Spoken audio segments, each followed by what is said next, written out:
just beyond the hills. Hitler believed that the original Aryan race migrated from a polar Hyperborea, following a solar religion dominated by the warrior ethos and the conquering spirit. A more aberrant view of Nazi occultism comes from Miguel Serrano, a Chilean diplomat and author. His work on Hitler describes a cosmic struggle between the order of Nazis who are currently located in a hidden base in Antarctica against a demiurge, Judaism, Christianity, and Freemasonry. The deliverance of the Aryan race will come when Nazi flying saucers emanate from Antarctica and take over the world. Many theories have also circulated about a possible hole at the poles, where adventurers could gain access to subterranean utopias. Agartha and Shambhala are two mythical cities in Central Asia whose existence has been either literally or figuratively believed in. The Dentians of Agartha stand for worldly power, while Shambhala is the abode of mystical enlightenment. Ex-SS Nazis were brought to America by the CIA under Project Paperclip and given senior posts at NASA. NASA's Jet Propulsion Lab in Pasadena was set up by occultist Jack Parsons, a rocket engineer who was a disciple of Aleister Crowley, and who was notorious for ripping wormholes in space-time and letting interdimensional negative entities in. From the late 1940s onward, an unholy alliance of OTO devotees, Nazis, and senior 33-degree Freemasons duped the American taxpayer of billions of dollars and faked several moon missions in order to further their work on secret black-budget operations. The movie Hellboy strongly resonates with the Nazi SS theme and Jack Parson and Crowley's attempts to open interdimensional wormholes in order to come in contact with alien beings, using ancient ritual.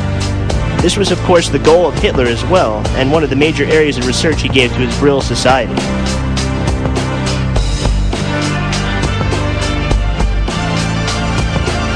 Werner von Braun, a close associate to Jack Parsons and Nazi SS scientist, who was also illegally transported to the States via the Paperclip program, took a trip to Antarctica in 1967, 2 years prior to the Apollo missions, in order to study and or collect lunar meteorites to be used as fake moon rocks, and possibly investigate Hyperborea.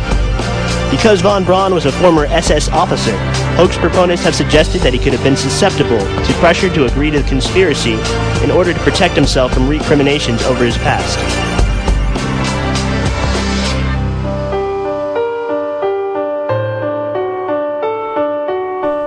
Hubbard, founder of Scientology, was also friends with Jack Parsons, and to give everyone an update on my Cassini satellite project Lucifer research, Scientology makes its way into the syncretistic fray in 2009 with the film Quantum Quest: The Cassini Space Odyssey, as John Travolta, a Scientology guru, highlights the cast.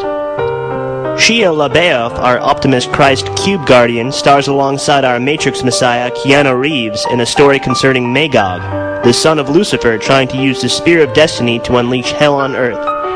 Let's not forget Magog was the nickname given to George Bush Sr. by the Skull and Bones Association. According to legend, the Spear of Destiny is said to be the spear used by the Roman centurion Longinus to poke the side of Christ upon the cross to make sure he was dead. This act fulfilled a biblical prophecy concerning Messiah, Psalm 34:20. But one of the soldiers pierced his side with a lance, and immediately there came out blood and water. Either Joseph of Arimathea or Mary Magdalene collected these mystical substances in the Holy Grail, after which it, along with the other utensils involved in the crucifixion, the spear, the purple robe, the reed wand, and the crown of thorns, disappeared. Only the Spear of Destiny has supposedly ever been found. A young Adolf Hitler became entranced by the aura of the spear while it was on display in Vienna. A guide told him that the legend was whoever possessed it would control the destiny of the world. Hitler became an avid researcher of spear lore. When he rose to power in Germany, Hitler annexed Austria in 1938 and retrieved the spear for his own. Hitler surely knew the medieval relic he retrieved was not the actual spear. Heinrich Himmler also knew it was not the real spear, as evidenced by the design of his Wewelsburg complex, the symbolic seat or center of SS power. Near Paderborn in Westphalia, Himmler believed the spear was something far more profound. René Descartes referred to the pineal gland as the seat of the soul. It's often referred to as the third eye. It is believed by some to be a dormant organ that can be awakened to enable telepathic communication, or an uplink between this realm and higher realms. Science has recently discovered that the pineal gland is covered with crystalline structures called calcite microcrystals. In his book, The Spirit Molecule, Dr. Rick Strassman states that in addition to melatonin, the pineal gland secretes a psychedelic chemical called DMT. His case studies are loaded with astounding stories of another realm experienced under the influence of the drug. These testimonies include contact with otherworldly beings and locales and knowledge of the underlying unity of all that is. Himmler's Wewelsburg Castle is the point or apex of the actual representation of the Spear of Destiny. From a bird's-eye perspective, the entire complex looks very much like the human brain.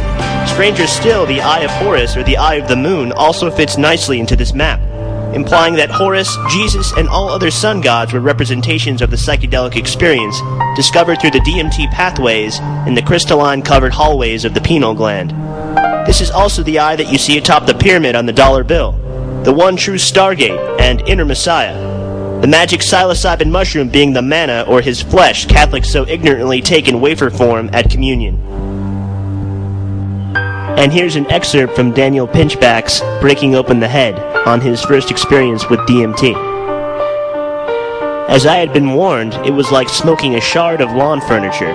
With the next intake, the unfolding and unveiling began. Runes and geometric patterns filled the air, hovered around me, tattooed themselves over the walls, the furniture, the other people in the room. These images were copper or golden colored, and I only had a few seconds to look at them. In those few seconds I saw an intricate interweave of sacred geometrical motifs, pentagrams, seals, and symbols, golden triangles, drawn from every mystical and traditional source.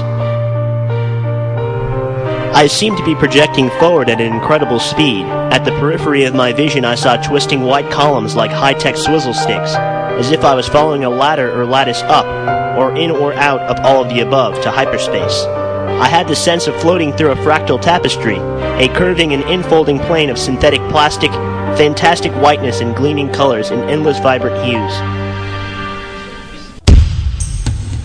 This extra-dimensional realm I had pitched into was made, I felt certain, of data, of quantum equations, visible shamanic harmonics, and the self-weaving fabric of extra-dimensional superconsciousness. It was science fiction made fact. A dimension devoid of natural things, of plants and of human need, of our weak and imprecise symbol systems. DMT land was an interweave of tantric mandalas, virtual reality fantasies, stained glass areola, a 10-dimensional Walt Disney World projected into some far-fetched and far-flung future. There was in that place rushing toward me an overwhelming force of knowledge and sentience. I knew it was impossible that my mind on any level had created what I was seeing. This was no mental projection. This was not a structure within the brain that the drug had somehow tapped into. It was a non-human reality existing at a deeper level than the physical world. Suddenly, I was rocketing through their cities, multi-dimensional, jewel-faceted, hard, and immaterial places, where geometrical and tentacular constructions were being taken apart and reconstructed at lightning speed that I cannot recall more than a tiny trivial fraction of.